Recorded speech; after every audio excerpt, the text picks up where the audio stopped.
Suicides among men under 30 have risen by 40% since 2010. In the wise words of Asmund Bald, there has been a decrease in good video games since 2010.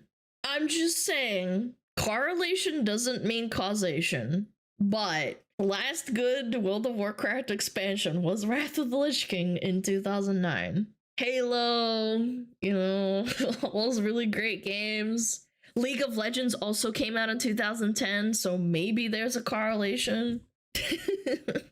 In the last year. Suicide rates among men under 30 have risen by 40% since 2010 and are 4 times higher than among young women. The support for young men to actually do something productive with their lives and the lingering stigma around seeking help continues to paralyze men who deep down want to work towards something but are dealing with so many internal issues that they cannot even consider that possibility. It is a completely different world from the one that boomers grew up in, when there was much less demonization around masculinity and many more opportunities that encouraged men to get a higher education. Like I expressed earlier, for a lot of young men, they are still trying to figure out where they fit in this new hyper-individualistic world that is detached from the traditional values that were set upon. That ending right there, that makes actually a really, really good point.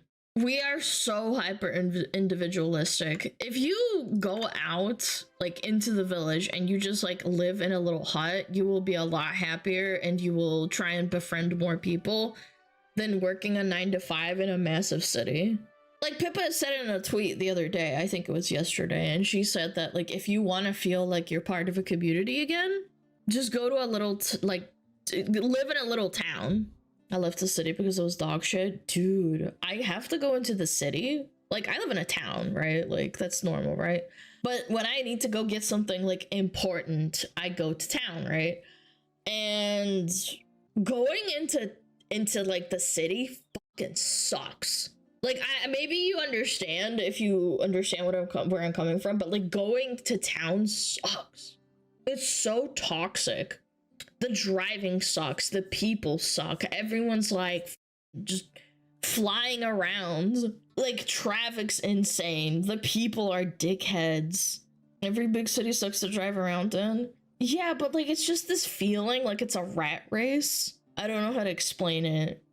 I think if you're desensitized to it, like maybe you wouldn't understand, but I don't blame people for offing themselves. Like like I know people say, oh, it's cowardly and you're leaving so much behind, but at the same time, like I understand it, man. I do.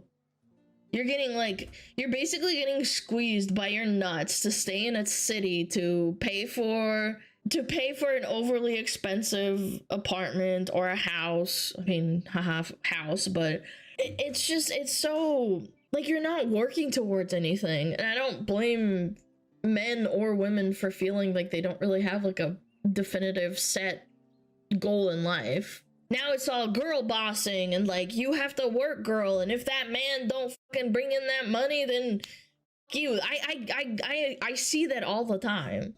It's toxic masculinity's fault and not men being told that they're second-class citizens since childhood by like third wave feminists. I believe getting off social media helps the most, absolutely. And again, this part right here, where, you know, they're saying, like, people don't want to get help. It's men thinking it's quote-unquote gay to get help and not women wanting their cake and to eat it too while posting all over social media for, like, a decade now. It's literally been more than a decade, Chad. It's been 15 years since 2010.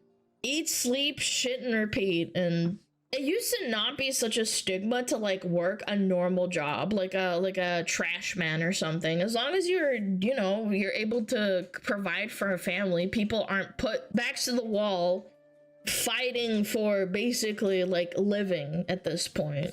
Yeah, or a janitor or like a postman. I can't help but laugh when people say, oh, you're a postman? What? That sounds like a bad job. I bet you don't. I bet that fucking job sucks. Cause it's like, well, it's paying the money. It's paying the bills. there's such a stigma towards like normal jobs nowadays, and I never had that attitude when I was growing up. I think it's disgusting. As a former postal worker, their job really does suck. Yeah, but every job sucks, chat. Every job sucks. Being a doctor fucking sucks. You may get paid, but it still sucks. The only job that doesn't suck is sitting on your fucking ass and getting paid by the government. Ask me how I know, man. Does being a VTuber suck? No, I enjoy my job. I have a good example. Crying, like women crying about where all the good men are, but then referring to the good men as boring. I've seen that happen time and time again, especially on social media. Like on TikToks about women crying and saying things like, oh, he's a teacher at a primary school. You know, I love him, but that's like really boring. I wish he was like, I don't know, like a crypto bro and we had lots of money. And it's like, you realize there's only so many people that can be like really, really rich, right? It's not really possible. I bet your boyfriend wants you to be a fucking supermodel, but he still loves you because you're a nice person, I hope. Or probably not, because you're posting on social media. Or even better, another really great example. Crying that men won't save them from being robbed or assaulted on public transport, while throwing the same men, under the bus in said situations every chance they get. There was that really big case, like not too long ago, of people just sitting by and watching as someone got basically like threatened and robbed, and people were shitting on him for basically going under trial. I forget his name. It was horrible. That was genuinely one of the worst things I've ever seen in my life. It's not worth the risk to intervene, and that's really sad to me, because I hope to God that if I one day, I doubt it because I don't like going out, but let's just say in a hypothetical situation, I hope to God that if I go on a subway and I'm getting assaulted, that the men that are in that thing, in the car don't just sit by and are just like watching it happen. I hope not, because I wouldn't be able to fight off a massive dude. I'm sorry, I'm a girl. Unless I have a gun or something, like the Great Equalizer, I don't think that's gonna happen. Or unless you're buff and work out. Buddy, no. The buffest woman is not going to overpower a fucking dude who's tall and built. What are you, stupid? That's been proven. The only thing that equalizes it is a gun, and even then a man can overpower you and take the gun if you're not fast enough. I'm just saying, like, it's not about working out or being a big girl. It doesn't happen. Bite his scrotum. I mean, I have this is gonna sound really fucking schizo. I've watched so many what is it called, crime investigations, that in the event that someone tries to kill me, I will always try and scratch the fuck out of them, because if I die, at least they'll have the evidence underneath my fingernails to identify them or have a lead. I know that's such a miserable thing to think about, but like if that happens, which it won't, Chad's not gonna happen, but yeah. Oh, this actually goes back to yesterday too. We were talking about how there was that Monica article, the woman that was named not Monica that wrote an article.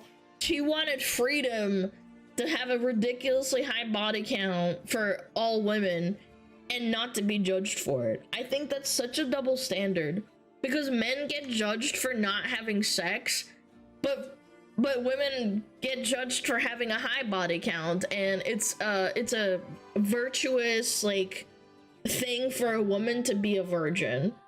It's a double standard. You either have it or you don't.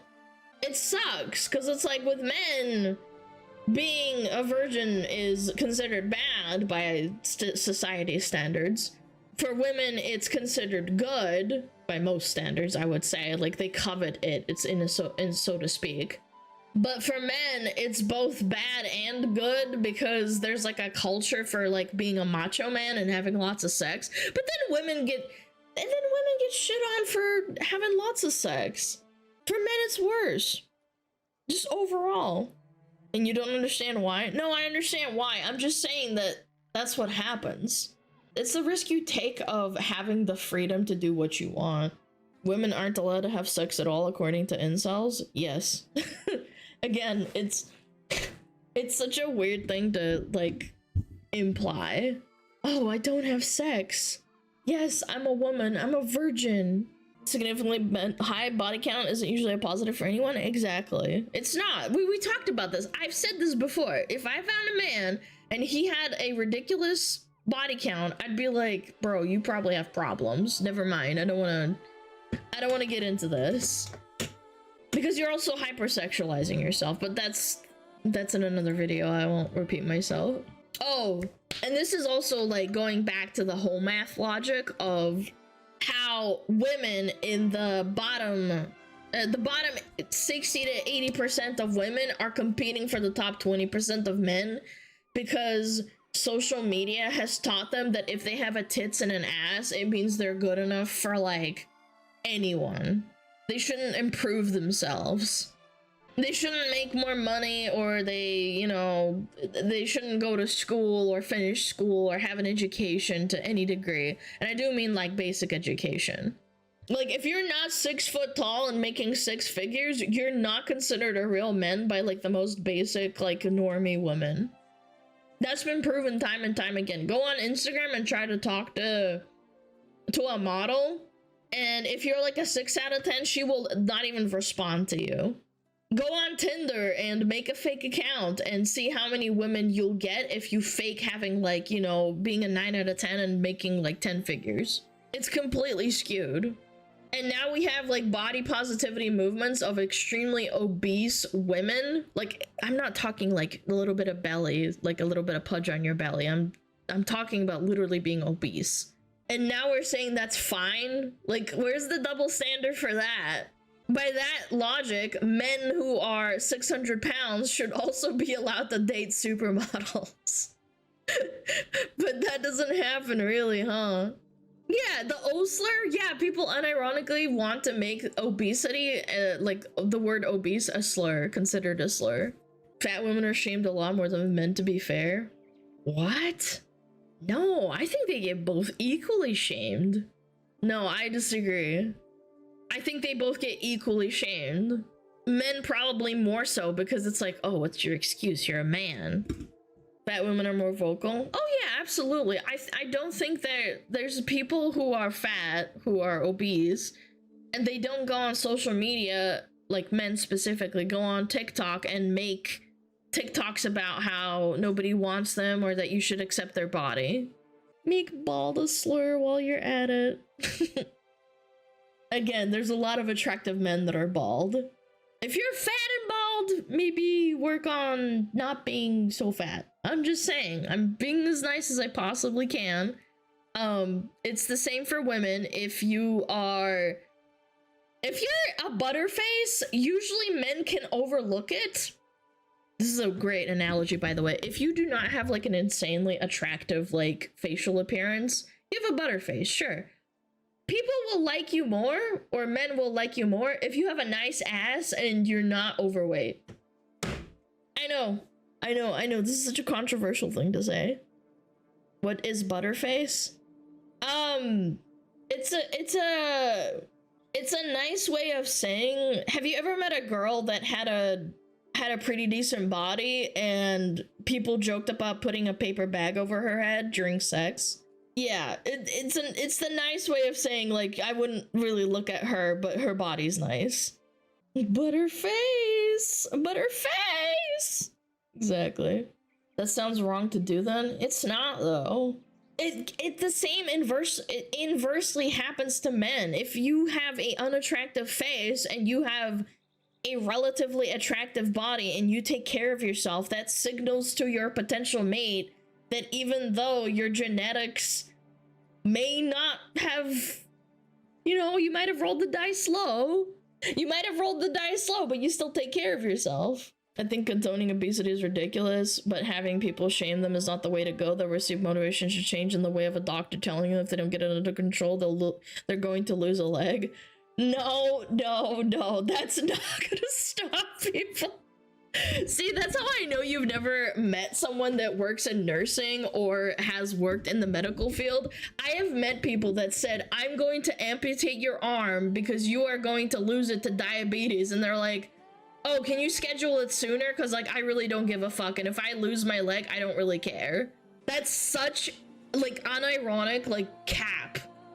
Such a lie.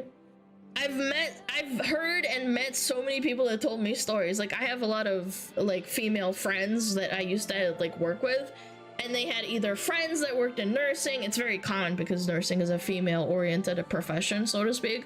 They don't care. Yeah, they do not care. They'll be like, all right, chop my leg off. I don't give a fuck. Yeah, lose leg equals disability. Yeah. If you're that far gone that losing a leg is an option, 99% of people don't care. Yeah, one of my mods here. I was a nurse. I've seen multiple patients that let a diabetic foot ulcer intentionally get out of hand, not to report it, until the option was amputation for the sole purpose of getting on disability. That's what I'm saying. I